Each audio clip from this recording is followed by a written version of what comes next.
네, 오늘부터 새로운 책으로 공부하게 되었습니다. 이 책 뒤에 표지를 보겠습니다. 뒷표지 보면 그리스도인의 4단계 훈련 이렇게 되어 있고 입문, 기초, 성장, 완성 이렇게 점점 그 중요한 주제로 더 알아야 될 내용을 이렇게 깊이 다루는 주제로 이렇게 확장돼 가고 있습니다. 그래서 오늘 첫 번째 책 입문 편부터 같이 보시도록 하겠습니다. 책 표지에 SBC라고 써 있는데 그 SBC의 약자가 2페이지에 표현되어 있습니다. Survey in Basic Christianity 이렇게 되어 있습니다. 3페이지 보겠습니다. 본 교재를 효과적으로 사용하는 방법. 2번부터 보면 공부를 시작하기 전에 준비하라. 세상 공부도 예수 복습이 공부 잘하는 비결이다 이렇게 말합니다. 되게 시험 보면은 그동안 공부했던 거의 거의 대부분을 시험 끝나자마자 잊어버리거든요. 그런데 이제 시험 끝난 날 복습하는 아이들은 드뭅니다. 근데 만약에 그렇게 하면 정말 다른 사람보다 앞서갈 수 있는 지혜를 갖게 되는 겁니다. 마찬가지로 전도인도 설교하기 전에 준비하죠. 그리고 만약에 설교하고 나서 다시 한번 정리하면서 그 자료를 이렇게 보관하게 되면 그게 이제 확실하게 마음에 남게 됩니다. 그래서 전도인은 교육을 통해서 훈련되는 경우도 있지만 사실은 사역을 통해서 훈련된다라고 말할 수 있습니다. 우리는 거의 대부분 실습을 통해서 배우게 돼 있습니다. 따라서 사역을 소홀히 하면 교육과 훈련을 소홀히 하는 거고 그것이 한 3년, 5년 지나면 우리 주변의 형제자매들이 다 압니다. 누가 신뢰할 만하고 누가 좀 불안한지 그건 이제 주변 사람들이 먼저 알게 됩니다. 그래서 말씀 듣고 와서 기도 많이 해야 되겠다고 그런 이야기 혹시 자주 듣지 않습니까? 이제 아슬아슬하고 걱정된다는 뜻이죠. 그런데 사역이 훈련이기 때문에 사실은 사역에 충실하면 훈련을 충실히 받게 되는 거다 이렇게 말할 수 있습니다. 그래서 때로는 일이 많아지면 아주 성가시고 사실 힘든데 지나보면 자기에게는 교육과 훈련의 기회였다라는 것을 깨닫게 됩니다. 저도 전도인 생활 처음 시작하면서 지금도 마찬가지지만 월요일날 제대로 쉬게 되는 경우가 참 드뭅니다. 그런데 이제 특별히 직장인 모임을 오랫동안 맡다 보니까 월요일마다 사실 저녁에 직장인 모임에 참여를 해야 됐습니다. 근데 저녁에만 나간다 이렇게 생각하는 건 상황을 잘 사실 모르는 분이 하는 얘기고 저녁에 나가기 위해서 하루 종일 준비해서 갑니다. 결국은 쉬는 날이 없어진 거죠.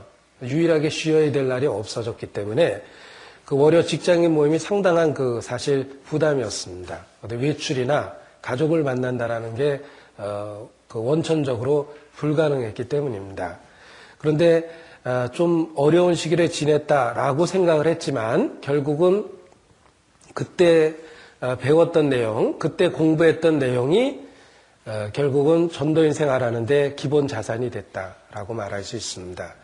그때 예배소서, 로마서, 사도행전 이런 성경을 차례대로 사실 공부를 했습니다. 그래서 지금도 익숙한 성경 중에 하나가 그 세 개의 성경이고 즉흥 그 설교를 시킬 때 전혀 준비되지 않은 상태에서 설교를 시키게 되면 나도 모르게 그 익숙한 성경에서 본문을 찾아내게 됩니다. 앞뒤를 더 명확하게 알고 구절 하나하나의 교훈을 오랫동안 생각해 봤기 때문에 즉석 설교할 때는 대부분 거기서 본문을 잡게 됩니다. 그래서 결론은 그때는 사역이었는데 지나 보니까 훈련과 교육의 기회다라고 이렇게 오히려 감사할 수 있게 되었습니다.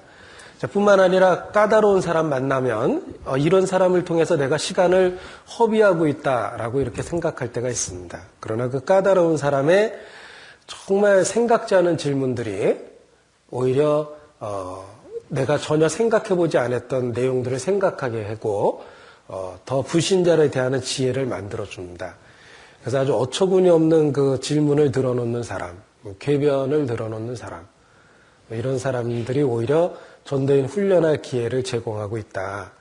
그리고 정말 감사하는 것은 그러다가 구원을 받으면 그 전도인에 대한 애정이 굉장히 강합니다. 왜냐하면 자기가 철없던 시절에 그 쓸데없는 상상력에 의해서 질문을 남발했을 때 정말 사랑과 인내를 가지고 그 질문에 대해서 대답해줬다는 것을 나중에 알게 됩니다. 그래서 그런 어려운 그 시간을 같이 겪었던 분은 지금도 개인적으로 갖고 있는 그 애정이 큰 분들 중에 하나입니다. 그래서 결코 그런 일이 번거롭고 성가신 것이 아니라 하나님이 주시는 기회다. 이렇게 일깨울 필요가 있습니다. 자, 공부를 시작하기 전에 준비하라. 전후에 그 예수 복습이 필요하다. 이것입니다.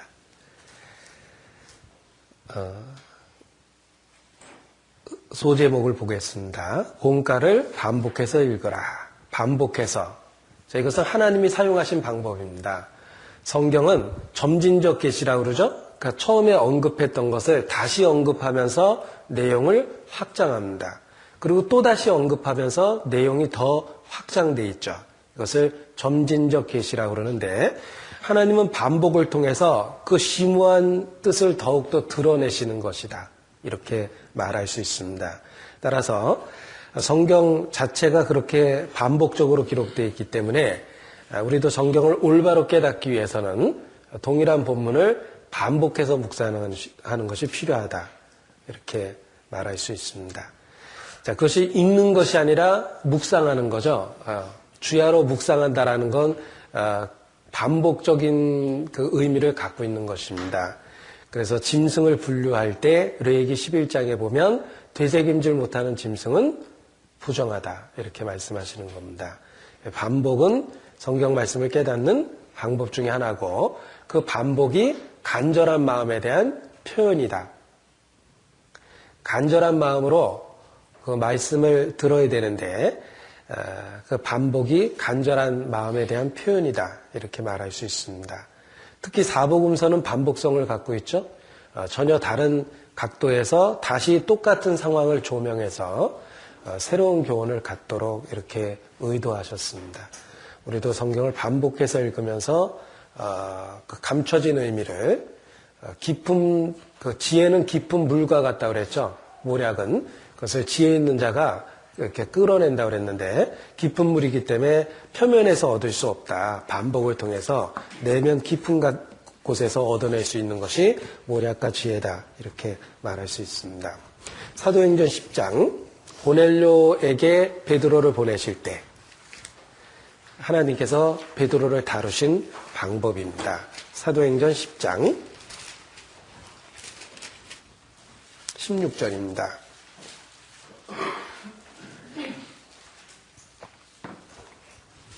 같이 읽죠. 이런 일이 3번 있으므 그 그릇이 곧 하늘로 올려가니라. 베드로의 편견과 선입관을 부셔버리기 위한 하나님의 방법은 반복입니다. 그것이 계시의 확실성을 일깨워 주시기 위해서입니다. 그래서 이방인에 대한 편견을 3번의 반복된 계시로 없애버리셨죠. 지금도 반복해서 우리를 교훈하신다라고 말할 수 있습니다. 자, 공과를 반복해서 읽으라. 주요한 것들, 생각이나 그 외의 것들에는 선을 긋고 이해가 안 되는 것이나 의문되는 것들을 적으라. 자, 선을 긋고 그랬는데 선을 긋는다라는 말은 사실 책에다만 긋는 게 아니죠.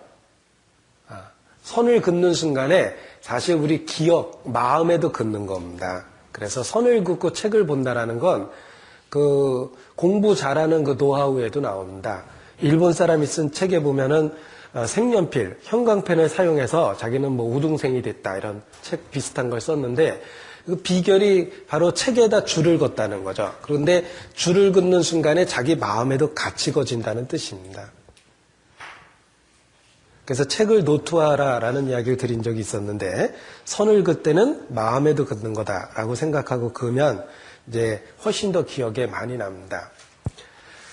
제가 설교 메모를 이제 칼라로 잘 안 뽑는 여러 가지 이유가 있습니다. 일단은 경제적인 거, 토너비가 비싸다 이런 게 있고요. 두 번째는 내가 흑백으로 뽑아서 거기다가 줄을 그으면 훨씬 더 기억에 잘 난다는 걸 알았어요. 내가 줄을 걷기 때문에. 그래서 설교할 때 메모를 탁 보면 메모 보는 시간이 아주 짧습니다. 실제로는. 이렇게 메모에 눈 오랫동안 가 있는 경우가 드물거든요. 그 이유는 이제 오랫동안 봤기 때문에 거의 외울 정도가 됐기 때문에 이고 또 하나는 그 줄을 잘 활용을 한 겁니다. 그래서 여러 가지 색깔로 줄을 긋는데 반복해서 읽을 때마다 줄을 그러니까 다른 색깔로 긋고 그리고 중요한 거 마지막 제목에는 이렇게 형광펜으로 그어놨거든요. 그러니까 순간적으로 봐도 이렇게 딱 메모가 보일 수 있도록 이렇게 사실은 이렇게 숙달이 된 거죠. 그래서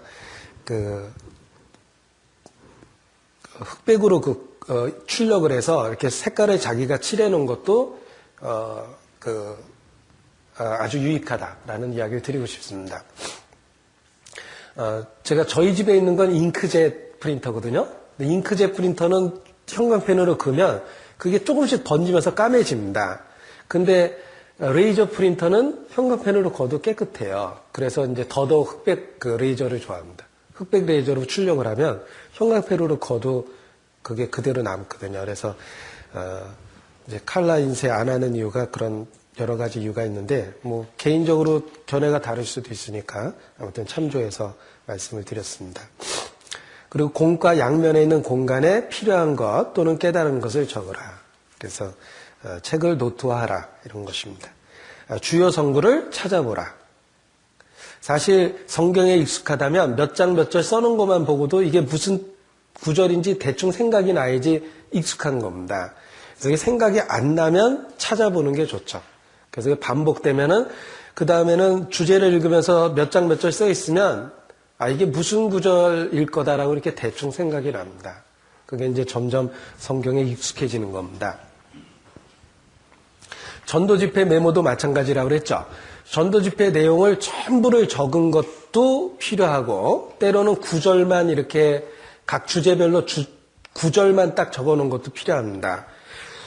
몇 장 몇 절이라고 이렇게 계속 적어놓은 걸 쭉 읽으면 읽다가 생각이 안 나는 건 찾아보면 되거든요. 그걸 몇 번 반복하면 우리가 상담하는 내용의 구절은 다 기억할 수가 있다라는 겁니다. 그래서 몇 장 몇 절 적어놓는 것이 이렇게 문장을 풀로 다 쓰는 것도 있고 때로는 그 장과 절만 적어서 기억의 끈으로 삼는 것도 이렇게 필요합니다. 세 번째, 질문에 대한 답을 쓰라. 자, 이 책을 보면 질문 형식의 마지막 문제가 꼭 있습니다. 그것은 질문은 생각할 기회를 만들어주기 때문입니다. 꼭 답을 얻자라는 게 아니라 생각할 기회를 주는 것이 질문입니다. 그래서 이 화법 중에 하나도 단순한 서술형은 상당히 지루하죠. 그런데 질문을 던지면 긴장감을 유지할 수 있고 그리고 생각할 기회를 만들어줍니다. 성경을 읽어보면 질문으로 이루어져 있다는 것을 알 수가 있습니다. 그것이 하나님이 최고의 연사기 때문에 프리처기 때문에 지혜로운 방법을 사용하신 거죠. 그래서 이렇게 생각할 수 있는 기회를 주기 위해서 질문을 던집니다. 마가복음에서 한 예를 들어보겠습니다. 예수님이 하신 방법이죠. 마가복음 8장 16절. 제자들이 서로 의논하기를 이는 우리에게 떡이 없음이로라 하거늘 예수께서 아시고 이르시되. 자, 제가 지금부터 읽어볼 텐데 다 질문이라는 걸 알 수가 있습니다. 너희가 어찌 떡이 없음으로 의논하느냐? 아직도 알지 못하냐? 깨닫지 못하느냐? 너희 마음이 둔하냐? 너희가 눈이 있어도 보지 못하냐? 귀가 있어도 듣지 못하느냐? 또 기억지 못하느냐?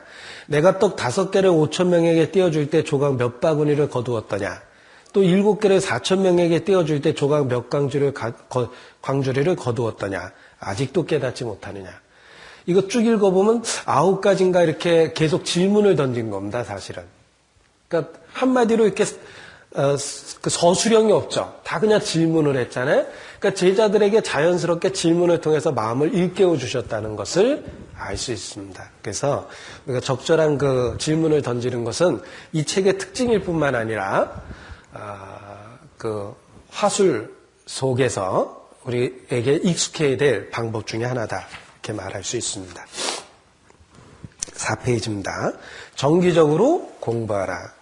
자, 정기적으로라는 말이 일단 핵심입니다. 우리가 예를 들면 뭐 어학을 할 때 왜 오랫동안 영어 공부를 했는데 회화가 안 되냐? 계속적으로 안 했기 때문이죠. 언어는 이제 일상생활 속에서 습관이 되잖아요. 그런데 그 계속적인 공부가 안 되니까 영어 공부한 지는 뭐 10여 년이 넘어도 말이 안 나오는 겁니다. 그래서 영어 공부도 어학을 할 때 생활 속에서 이렇게 그 일상화시키는 것이 필요하다라고 얘기하는데 정기적으로라는 게 그런 뜻이잖아요. 성경 공부는 더 말할 것도 없습니다. 그래서 말씀을 식사에 비유한 것은 때가 되면 꼬박꼬박 챙겨 먹어라 이런 뜻입니다. 밥은 입맛 없을 때도 먹는 게 밥이죠. 그 다음에 정기적으로 공부하라라는 말은 함께 모여 공부하라는 뜻입니다.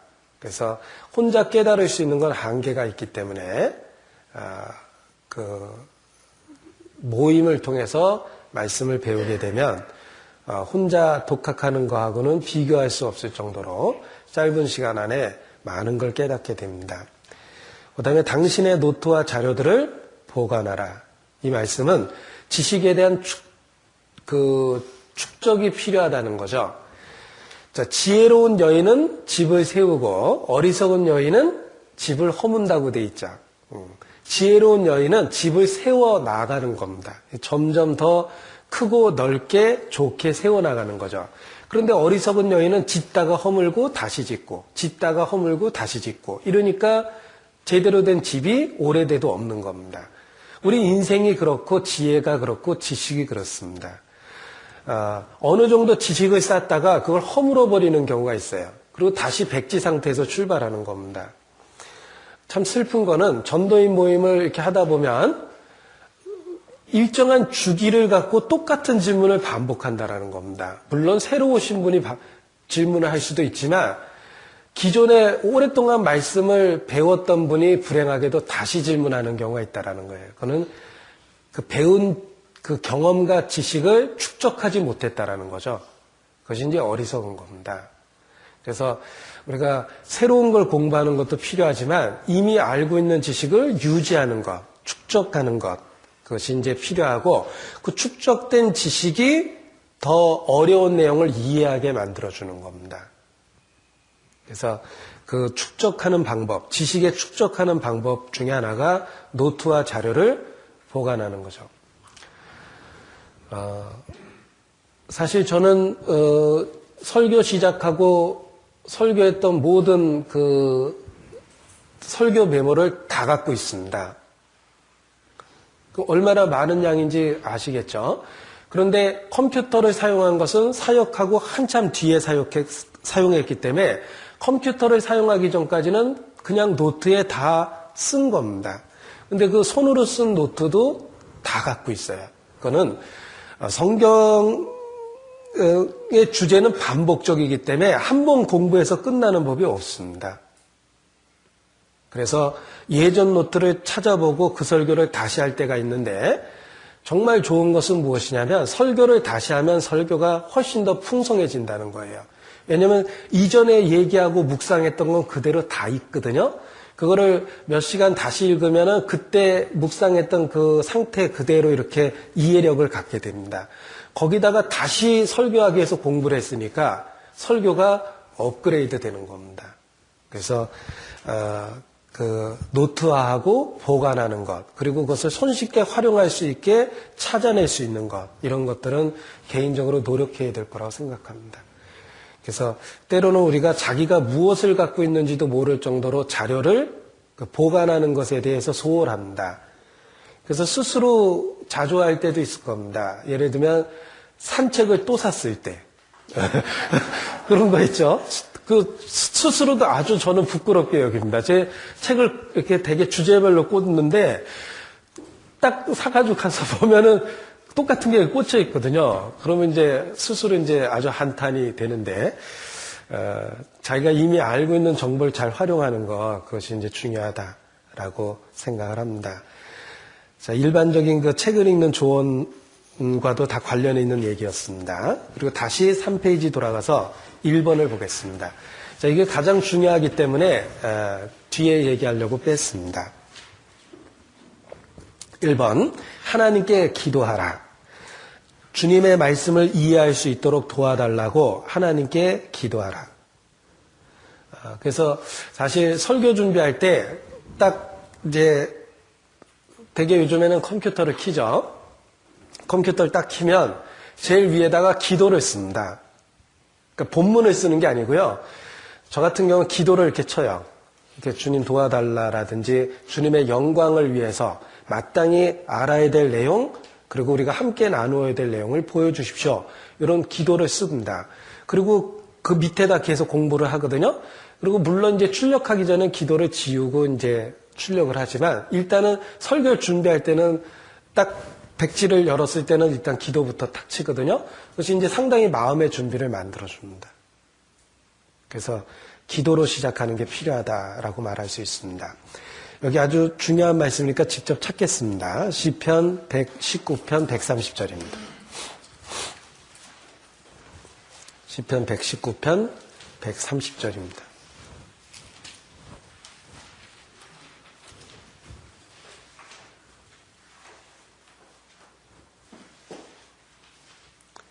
같이 읽죠. 주의 말씀을 열무로 우둔한 자에게 비추어 깨닫게 하나이다. 자, 여기 우둔한 자는 우리 자신이죠. 우리 본성입니다. 우리는 아주 영적인 부분에 있어서는 우둔한 자입니다. 이렇게 우둔한 자가 말씀을 깨닫기 위해서는 하나님이 그 말씀을 열어주시고 빛을 비추어 주셔야 되는 겁니다. 그래서 성경만 있으면 되는 게 아니라고 이런 유명한 이야기가 있습니다. 성경만 있으면 되는 게 아니고요. 성령의 조명이 있어야 된다는 거죠. 그래서 성령이 있어야지만 성경이 의미가 있는 겁니다. 마귀도 성경을 보고 이단의 괴수도 성경을 보죠. 그러나 성령이 없기 때문에 자의적인 해석을 해서 스스로 멸망에 이르는 겁니다. 그래서 성경만 필요한 게 아니다. 성령이 필요하다라는 것을 일깨울 때 여기 비추어라는 말이 성령의 조명이다. 이렇게 표현할 수 있는 겁니다. 고린도 전서 2장 14절입니다. 거기 고린도 후서라고 되어 있는 거는 미스프린트 된 겁니다. 고린도 전서 2장.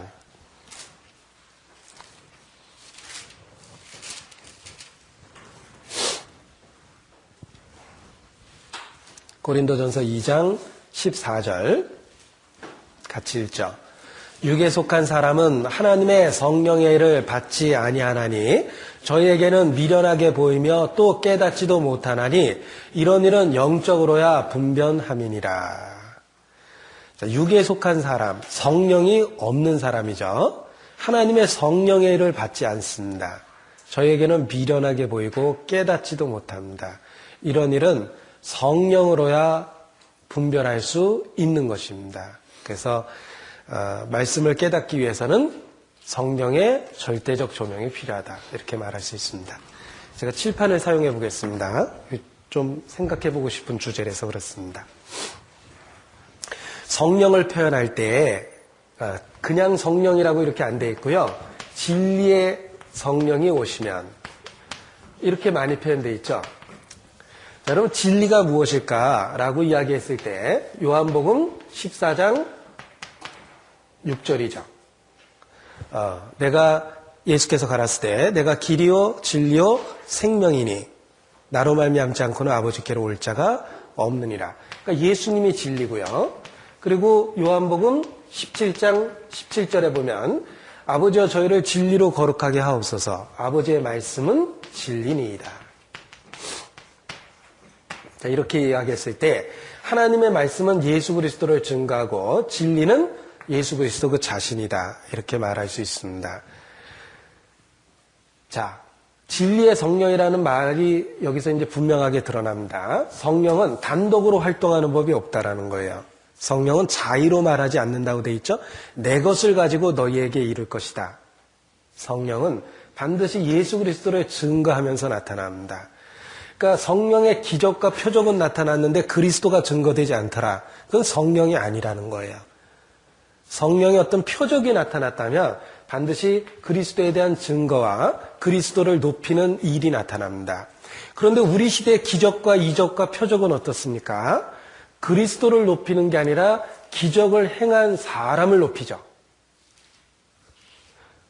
우리 시대의 기적과 이적은 그 기적을 행한 목사 자체를 높이게 됩니다. 그 사람을 대단하게 보게 만들거든요. 그건 성령이 아닙니다. 성령은 그리스도를 증거하는 영이기 때문에 표적과 기적이 나타난다 하더라도 반드시 그리스도를 증거하는 결론을 갖습니다. 그리고 성령이 역사하시면 말씀에 대한 이해와 깨달음을 갖게 된다는 거죠. 그래서 성령은 진리와 구별될 수 없다, 분리될 수 없는 것이다 라고 말할 수 있고, 말씀 자체만으로는 우리가 구원받을 수 없다. 반드시 성령의 역사가 있어야 된다라는 걸 강조할 수 있습니다. 자, 이러한 그 강조는 교회 역사 속에서 사실 이루어진 겁니다. 교회 역사 중에 독일의 경건주의자에 대한 예를 한번 들어보겠습니다. 종교개혁이 독일의 루터에 의해서 일어났죠. 계보를 한번 제가 써볼게요. 종교개혁이 1517년, 제 기억으로는 그런데, 아무튼 종교개혁이 독일의 루터로부터 일어났습니다. 그럼 그 다음 세대는 어떻게 됐을까? 그 다음 세대는 루터에 의한 가르침보다 더 사실 확장됐습니다. 어떻게 확장됐냐면, 루터 이후에 스페너라는 그 지도자가 독일 내에 그 영향력을 행사했습니다. 이 스페너의 가르침이 루터의 가르침에 조금 더 진보되어 있었어요. 구원은 들음에서 나는 믿음으로만 되는 것이 아니다. 말씀으로만 구원받는 게 아니다. 이렇게 얘기하면 꼭 이단 같죠? 말씀으로만 구원받는 것이 아니다. 말씀에 성령이 역사해야 된다. 이렇게 성령이라는 부분을 더 강조했습니다. 그러니까 루터는 믿음으로 구원을 받는다라는 의인화를 강조했죠. 우리는 의인이 됐다라는 걸 강조했는데 스페너는 말씀만으로는 안 된다. 말씀은 단지 문자일 뿐이다. 성령이 역사할 때 말씀이 능력이 된다. 이렇게 주장을 한 겁니다. 그래서 고린도전서 4장 10절인가요? 찾아보죠. 하나님의 나라는 고린도전서 4장 20절이죠. 네, 같이 읽죠. 하나님의 나라는 말에 있지 않고 오직 능력에 있다 그랬죠. 그래서 스페너의 가르침이 말씀에다가 성령을 이렇게 개념을 더 강조하고 루터의 가르침에서 더 한 단계 나아간 그런 그 가르침이 됐습니다. 그래서 성령에 의해서 말씀이 깨달아질 때 그때 진정한 구원이 이루어진다. 그래서 이 스페너가 시작했던 게 무엇이냐면 교회 속의 교회라는 것을 시작했어요.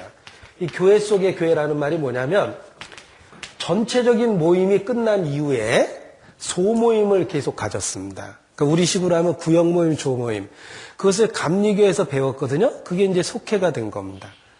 여러 지금 말로 하면 셀 조직이죠. 그러니까 교회 내 작은 모임들을 만든 거예요. 그게 이제 스페너가 시작했고 성령을 강조하고 삶의 변화되는 능력을 강조했습니다. 그러니까 일종의 경건주의죠.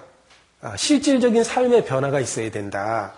그래서 말씀만으로 구원받는 게 아니라 성령이 함께 했을 때 이 두 가지는 분리시키면 안 된다. 이렇게 가르칩니다. 그리고 스페너 이후에 프랑케라는 사람이 또 독일 그 역사 속에서 스페너의 뒤를 이어서 이제 그 가르침을 확장시킵니다. 그래서 이제 점점 경건주의 운동이 늘어났는데, 이 스페너가 세운 학교가 헬레라는 그 지역에 대학을 하나 세웠어요. 근데, 이 스페너의 가르침을 그대로 실천하고 그 가르침을 이렇게 그 전파하는 그런 그 학교입니다. 그래서 이 학교를 중심으로 해가지고, 이러한 그 경건주의 가르침이 더 퍼지게 됩니다. 근데 이제 교회 역사를 공부해보면 아주 재미난 게, 우리가 알고 있는 유명한 분들은 서로 영향을 주고받았다라는 거죠. 그래서, 예를 들면 진센도르프라는 우리 그 진센도르프 백작 이야기를 많이 하죠. 그 진센도르프가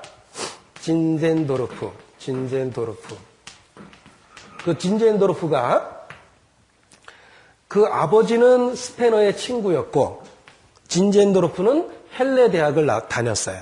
그러니까 결국 스페너와 프랑케의 가르침을 그대로 받을 수밖에 없었습니다. 그래서 성령이 역사할 때 말씀이 믿어지고 성령에 의한 삶의 변화가 일어나는 거다. 그걸 이제 진젠도르프가 그러한 가르침을 펼치게 됩니다. 그리고 진젠도르프하고 관련된 게 이제 모라비안 교도인데, 이 모라비안이라는 게 지역 이름이거든요. 그 당시에 그 전쟁이 일어나는 바람에 이 모라비안에 있었던 그 성도들이 피난을 다니면서 여기저기 쫓겨다녔습니다. 그래서 진젠도르프가 받아준 거예요. 그래서 모라비안 지역의 형제들과 같이 연합생활을 합니다. 그게 이제 모라비안 교도라고 돼 있는 거예요. 그리고 이 모라비안 교도가 누구에게 영향을 주냐면 영국의, 이건 이제 독일 사람들이죠. 그 유명한 그 요한 웨슬레 회심 사건이 나옵니다. 존 웨슬레에게 영향을 주게 됩니다. 그래서 요한 웨슬레가 모라비안 교도의 영향으로 구원을 받죠. 그들의 집회, 올더스게이트 그 거리에서 1738년 5월 24일인가요? 5월 24일 8시 45분에 밤 8시 45분에 요한 웨슬레가 모라비안 교도 집회에서 구원을 받습니다. 그래서 이제 같이 이렇게 생활을 했는데 둘이 갈라졌어요. 근데 그 갈라진 이유 중에 하나가 이 루터, 스페너, 프랑케, 진젠도르프 요 가르침들이 이제 어떻게 펼쳐지냐면 그게 우리 교회사 공부하다 보면 나오거든요. 노예 의지론 이런 거 있죠.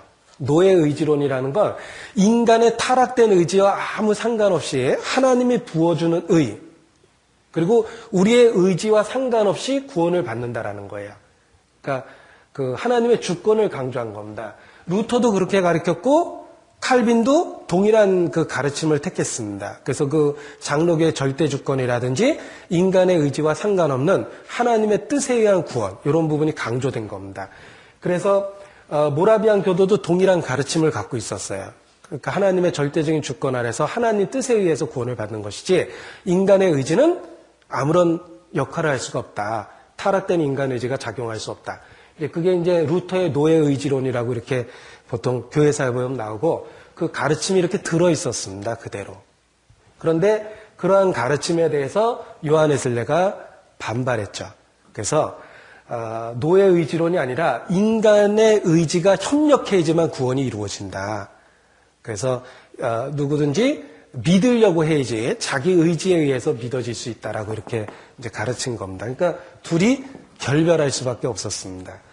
그래서 요한 웨슬레는 모라비안 교도가 이제 결별하고 독립적인 모임을 갖게 되고 그게 감리교입니다. 그리고 아까 여기 교회 속의 교회라는 게 있었죠. 스페너가 처음에 시작했던 이거를 요한 웨슬레가 그대로 배웠거든요. 그게 이제 홀리 클럽이라는 요한 웨슬레가 그 신성 모임이라는 그 경건 모임을 학교 내에서 했잖아요. 그게 일종의 교회 속의 교회, 거기서 나온 겁니다. 그래서 감리교회 속회도 거기서 출발한 거죠. 그런데 요한 웨슬레와 같이 홀리클럽에 있었던 유명한 사람이 있습니다. 그 사람이 누구냐면 조지 피트필드죠. 근데 왜 친구지간에 갈라섰느냐? 조지 피트필드는 이쪽에 가까웠어요. 그러니까 장로교적인 하나님의 주권, 사상이 강했습니다. 그래서 자기 의지에 의해서 구원이 결정되는 건 아니다. 하나님에 의해서 결정되는 거다. 그러니까 주권에 대한 강조를 했기 때문에 그 당시에 둘이 아주 그게 예민한 부분이거든요. 그래서 둘이 그 모임이 갈라지게 됩니다. 그게 이제 조지 피트필드고, 그 조지 피트필드가 영국에서만 전도한 게 아니라 미국에 전도 여행을 다녔죠. 당시에 이제 미국 자체가 영국에서 이주돼 간 거기 때문에 뉴 잉글랜드 지방이라는 그런 곳에서 이 조지 피트필드가 전도 여행을 여러 번 다닙니다. 그래서 조지 피트필드에 의해서 미국의 그 기독교도가 자극이 되고, 그리고 그 당시에 조나단 에드워드가 그 영향을 받게 됩니다. 그래서 그 부흥 각성 운동이 그때 벌어지는 거예요. 미국 내 복음 사역이. 그런데 이 조나단 에드워드의 가르침은 조지 피트필드와 요한 웨슬리의 가르침을 섞어 놓은 것 같다, 이렇게 얘기합니다. 그러니까 우리하고 비슷한 것 같아요. 그러니까 믿어줘야 된다는 얘기도 하지만 믿어야 된다는 얘기도 하죠. 그러니까 믿어야 된다고 얘기할 때는 그게 이제 자기 의지에 의해서 믿어야지 구원을 받는다라는 뜻이고요.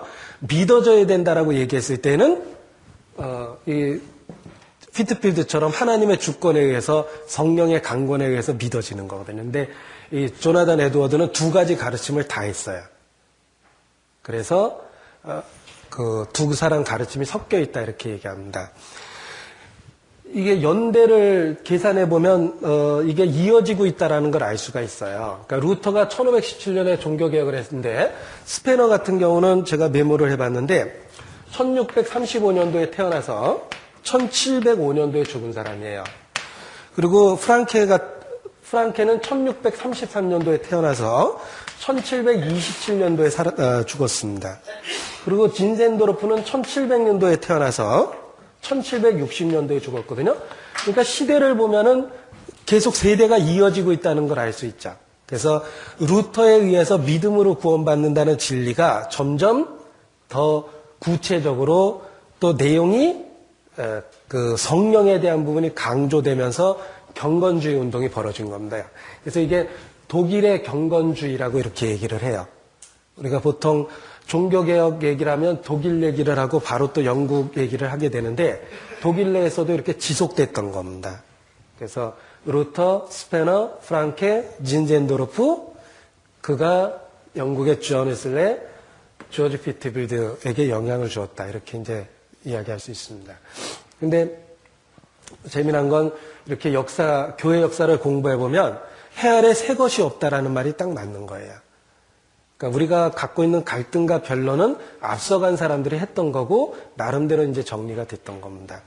자, 그런데 제가 이 교회 역사를 정리한 이유가 있습니다. 우리가 말씀만 가지고는 절대 못 깨닫는다는 거예요. 성령이 있어야 되는 거죠. 그래서 하나님이 흙으로 사람을 지으시고 생기를 불어넣어 생명이 되게 했죠. 흙은 단지 물질일 뿐입니다. 사람을 사람답게 한 거는 생기를 불어넣어 생명이 되게 했잖아요. 그래서 말씀이라는 그 매체, 인간의 도구잖아요. 그 매체에 성령이 역사할 때 그 비로소 말씀이 역사하게 된다. 그래서 우리가 전도할 때 단순한 지식만으로 전도 못하는 이유가 그겁니다. 내가 아무리 올바른 얘기를 해도 지식만으로 전도하기는 어렵죠. 성령이 역사이지만 사람이 변하는 겁니다. 그래서 성경 공부할 때는 이 두 개를 절대로 분리하지 마라. 이게 이제 강조점입니다. 진리의 성령이거든요.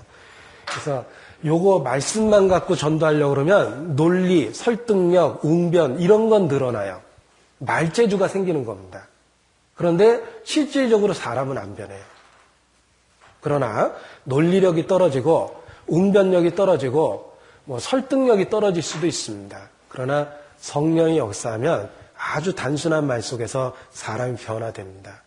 그래서 우리가 구원받는 그 과정을 이렇게 들여다보면 아주 설득력 있는 말 속에서 탁 깨닫는 게 아니에요. 대부분은 아주 평범한 말 속에서 늘 들었던 것 같은 평범한 말씀이 정말 자기 있게 됩니다. 그게 이제 성령입니다. 그래서 이 두 가지는 분리시키면 안 된다. 근데 불행하게도 전도인이 자꾸 이제 그 지식적인 부분이 돼 보면 이쪽이 약해져요. 자신감이 생기거든요. 그래서 우리가 이 균형을 잘 유지하는 것이 교회 역사를 통해서도 교훈이 되고 명심해야 될 내용이다라고 생각을 해서 교회 역사를 잠깐 거론을 했습니다. 자, 그리고 이제 이어서 보겠습니다. 5페이지입니다. 목차입니다.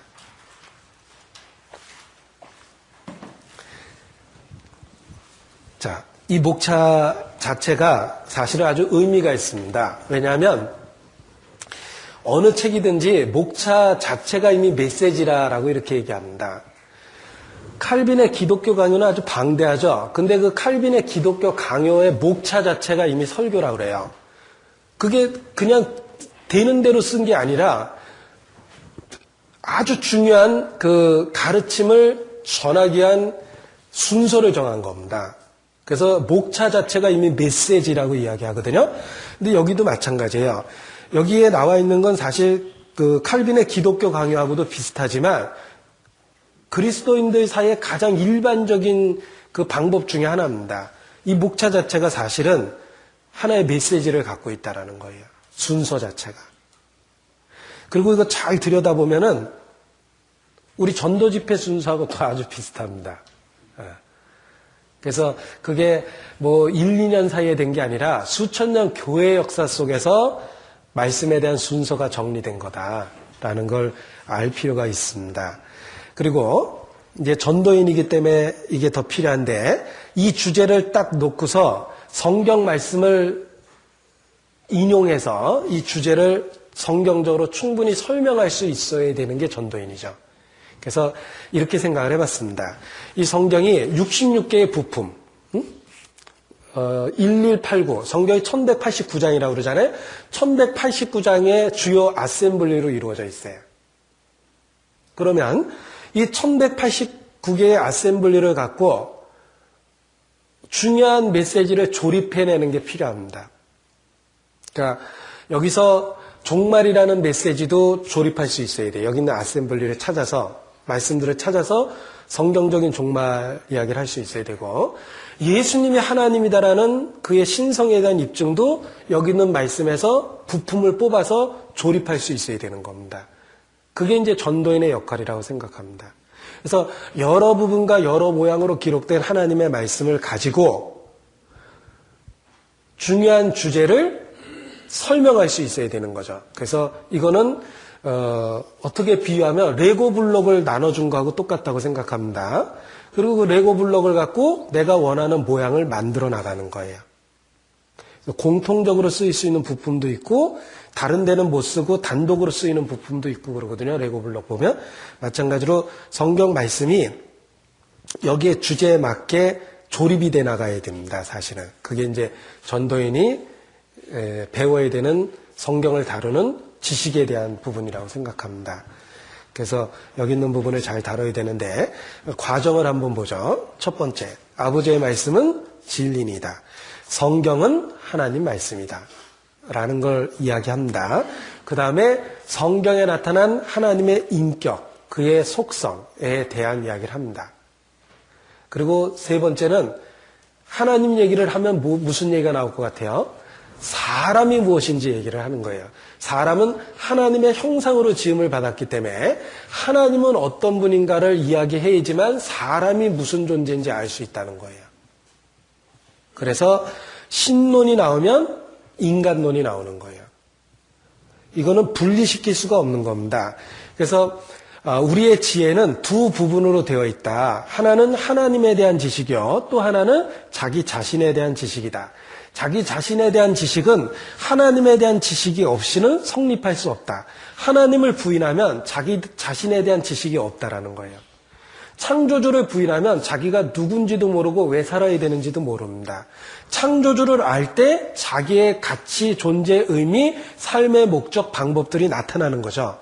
그래서 신론이 제기돼야 되지만 인간론이 제기될 수 있고 이것은 분리될 수 없다. 사람이 누군지 알기 위해서는 하나님이 어떤 분인지 알아야 된다. 인간은 피조되었기 때문이다. 그래서 이 신론과 인간론은 이렇게 아주 밀접하게 연관되어 있고 분리될 수 없는 것이며 우리가 알아야 될 핵심적인 두 가지 지식이다. 이렇게 얘기합니다. 하나님에 대해서 그리고 자기에 대해서 알아야 된다는 거죠. 자, 하나님에 대해서 알고 자기 자신에 대해서 알게 되면 그 다음 과정이 나와요. 구세주가 필요하다는 걸 알게 되는 겁니다.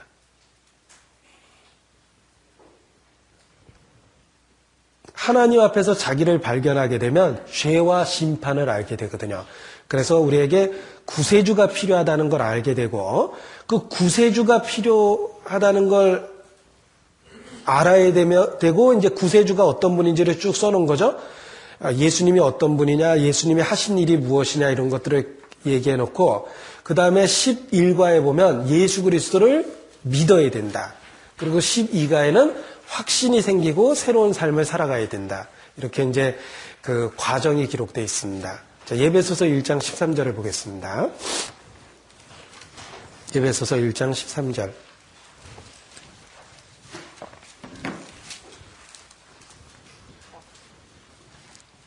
같이 읽죠.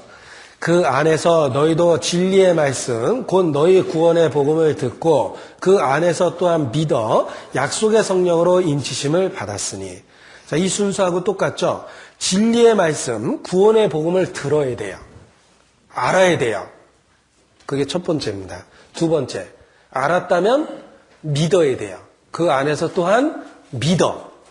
자, 믿는다고 되는 게 아니에요. 하나님이 주는 변화와 확신이 있어야 돼요. 그래서 약속의 성령으로 인치심을 받아야 되는 거죠. 자, 이것이 우리가 구원받는 과정입니다. 처음에는 복음을 듣고 알아야 되죠. 두 번째는 믿어야 되죠. 그리고 세 번째는 성령이 주는 확신과 변화가 있어야 됩니다. 이 세 가지를 항상 마음에 담고 있으면은 전도하는 그 순서가 명확해집니다.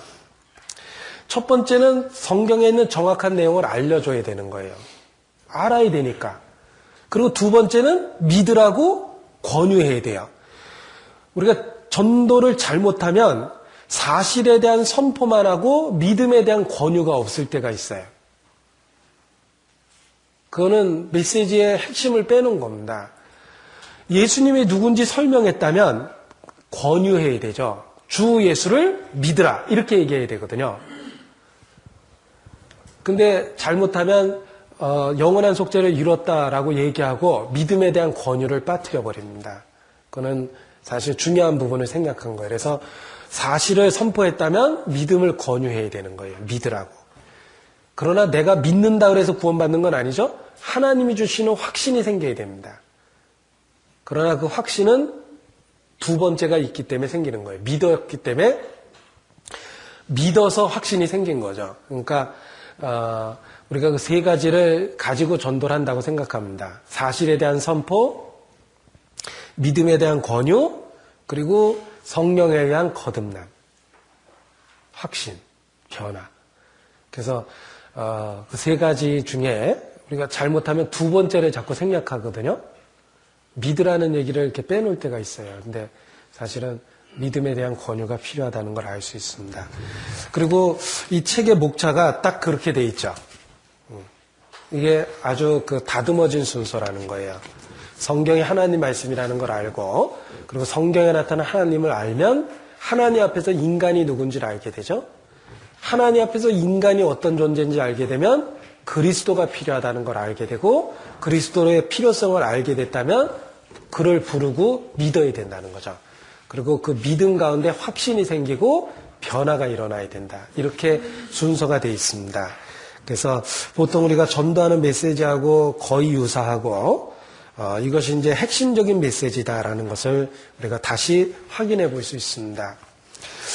자, 사실 저는 이런 책을 읽으면 아주 신기한 게 있습니다. 분명히 처음 본 책인데 써 있는 내용은 우리에게 아주 익숙하다는 거예요. 인용된 본문도 아주 익숙합니다. 그것은 진리 자체가 보편성이 있기 때문에 우리의 교사, 성령이 동일한 걸 가르쳤기 때문이라고 생각합니다. 그래서 그리스도인들은 시대가 달라도 같은 그 영적 감각을 갖고 있습니다. 그래서 선로역정이 읽혀지는 거예요.